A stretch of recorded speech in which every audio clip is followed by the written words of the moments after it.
I also find it interesting that Jesus pointed out there would be pestilences, and that word means stuff like the plague that could go across the world. And from time to time in the news, we hear that there could be a worldwide epidemic of flu, or it could be the plague, or it could be other things that they're Ebola that they're really scared about, all right? And Jesus actually pinpoints and said that's going to be taking place in various places during this time of the tribulation. But we also see signs of that kind of being foreshadowed right now of what's coming. Of course, it is the case that today we do see some of these diseases. Pandemic disease, that would be another good definition for pestilence, that old King James Bible word that we need to understand, but it also results in death.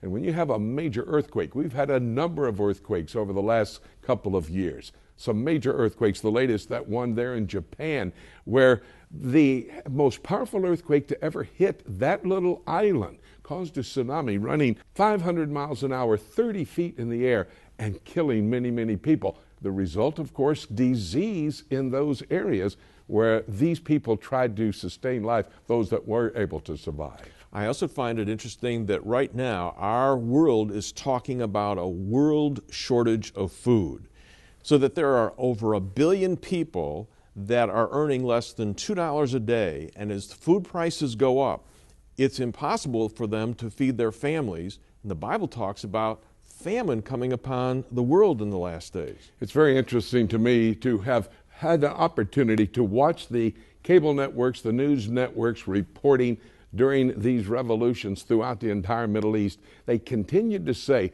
these people are sustaining life on $2 a day, the number that you just mentioned. But in fact, they were starving to death. When you go to the Middle East, when you go to Northern Africa, when you go out to Southern Africa, all across that continent of the world, people are not able to get food. And for example, Ethiopia, one of those nations mentioned in that alignment of nations there in the second seal judgment, one of the comments that Jesus made on the Mount of Olives, those people are starving to death. The greatest famine has ever hit that part of the world. They tell us, the World Health Organization, that about half of the Earth's population will go to bed tonight not having a full stomach. This is an indicator we're quickly moving towards that time. And as you mentioned, the price of food, keeping people from being able even to sustain their life by purchasing food.